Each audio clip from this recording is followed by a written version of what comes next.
Dipshuki here with a review of the Voltron Legendary Defender Legendary Yellow Lion, the third in our week-long look at the 16-inch combination Voltron figure. So really cool. Hunk's lion, the left leg of Voltron. Very chunky. He's like one of the chunkiest of the lions other than the black lion. And it's really cool that these are all molded a little bit differently to show the individuality of the lions. But here is the front of the box here. For those of you that don't know, Voltron Legendary Defender is the newest reboot of the Voltron series on Netflix. Really great show. If you haven't checked it out, I urge you to do so. These toys are brought to you by Playmates. And there is Voltron, there is the lion, there is a fire armor disc launcher, and Hunk and the speeder, and all that cool stuff. 20 points of articulation, because these things are actually really articulated, and I love that.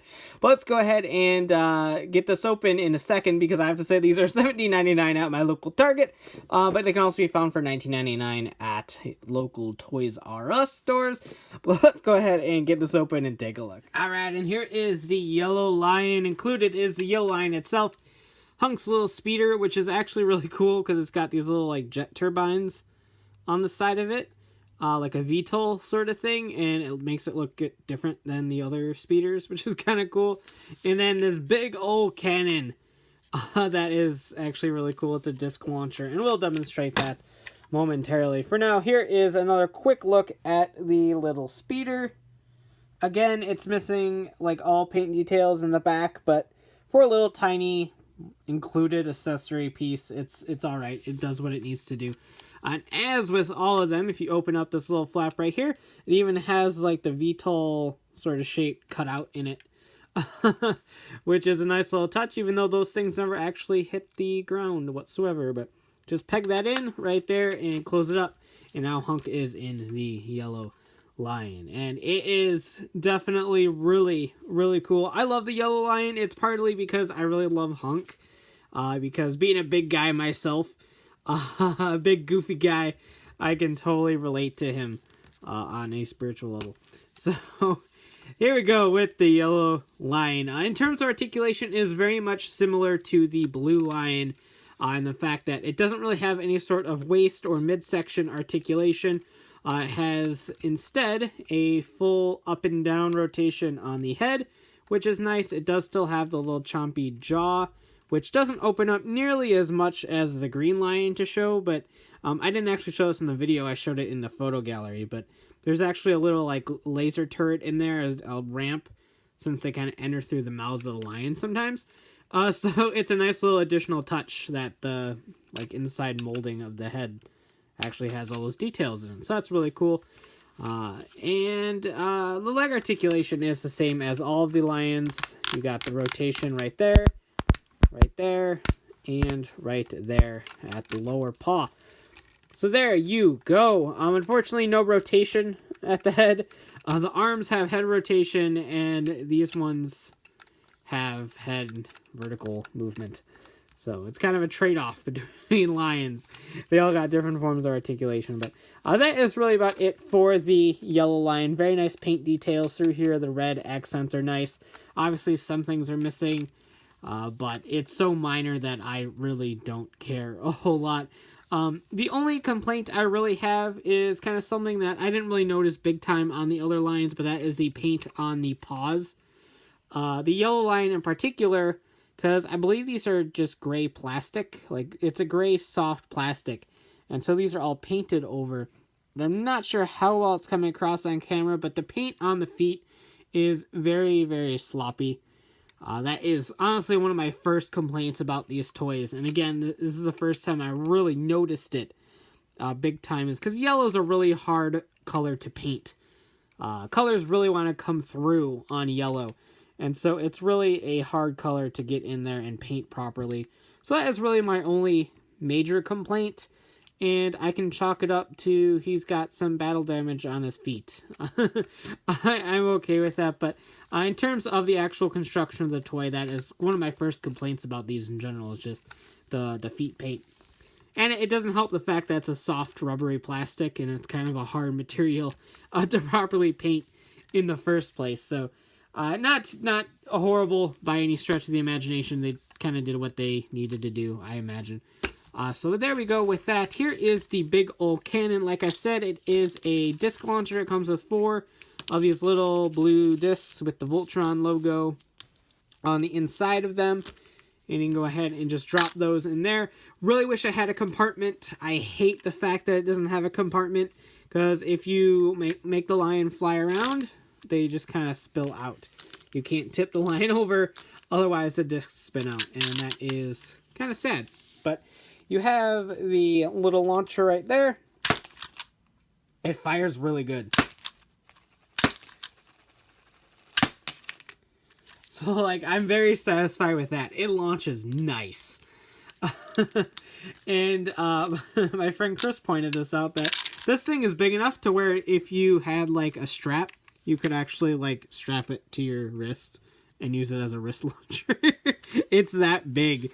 So that is really cool as well. This will... See, this is what I'm talking about. This will clip in right up here on this little front little flap of the yellow lion. So it'll just latch into place, just like so. It helps if you do the back first, mind you. But here is the yellow lion with the cannon. And it looks pretty cool. It adds a whole lot of weight and heft to the look of the already pretty bulky lion, because it is the yellow lion. Hunk wouldn't have a non-bulky lion. But it's really cool. And, I mean, the function still works up here, no problem. So that's nothing, like, crazy or anything. Holy crap. Okay, that shot somewhere in the abyss of the room. Okay. So I'm going to refrain from firing any more of those, because I don't want to lose any more of them. But here we go. So that is that for the additional little accessories. Transformation into leg mode is as you would expect. Raise this up and bring it forward, or the reverse of that rather. Put that in its little kind of leg mode and push the leg up, and there you go with that. Something similar to that. You can actually have this all the way flat, but it rubs up against the lion and it doesn't really help you a whole lot, and it knocks it down a little bit too. So there's that. This will sit just like so to kind of act as heel spurs for Voltron, just like that. And then these legs will accordion up into these side panels, straighten them out, just like so, and then take the tail piece and kind of rotate that around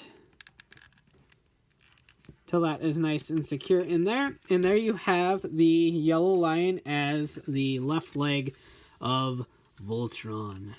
Nothing really too wild or crazy here. You can still open the mouth a little bit. But hey, it is a leg. The paw of the black lion will slide right in there. And then you have a release switch right there. Something I really wish the arms had. Well, we'll get to that when we form Voltron. I have been showing how to put the weapons on the limbs of Voltron, because I figured it's something that is possible to do, and I will demonstrate that in the full Voltron video as well. I was having a lot of problems with this one, but I finally figured out a way to do it. You do have to put that straight. It does raise the leg a smidge, but not overtly so. So you got that going on right there. And then what you need to do is just attach this as you would normally. Bring this down first. So attach that normally, and then voila! You have the cannon attached to the leg of Voltron. Now, obviously, it's very impractical. It's going to be firing discs out at the ground. But it is something that you could do, since I've shown that you can do the cannons and stuff in the limb mode as well. I was really hoping that it would be possible with this one, and I am happy to report. I feel like this can go one more ratchet, but I don't think it can. So I am happy to report that I found a way to do it. Covers up the lion completely. Like, you can't even tell it's a lion anymore. But you can attach the cannon if you want to, or for easy storage or something like that if you're putting it away. So there you go. It's doable. But that about does it for the Yellow Lion. I love this one a lot. I love this line a lot. For $17.99, you're getting a fully posable lion that can combine with the other lions should you buy them all. But just the lions on their own are very, very good figures. Other than that whole paint on the foot thing, the details there, they're sturdy, they're quality. The ratchet joints are really tight. You're not going to have floppy joints on this thing whatsoever. They can stand. You can get them in pouncing positions with the help of some like risers or stages and stuff like that. There's a whole lot of playability in a $17.99 to $19.99 toy that I really, really love about this line. Like I said, when I heard Playmates got the license, I didn't know what to expect. But I'm very happy to say that they hit it out of the park. So we still have 2 more lines to get to before we take a look at Voltron itself. But it is definitely worth the wait. A very quality toy. And if you like Hunk, if you like the Yellow Lion, don't really have an interest in forming Voltron, I would still recommend picking this one up over the basic action figure, which I don't even know if I'm going to get or not, just because this one is definitely really cool. So that about does it for this review. Please like, comment, subscribe, and hit that bell so you don't miss a cool video like this one. And as always, thanks for watching, take care, and have a great one. Bye.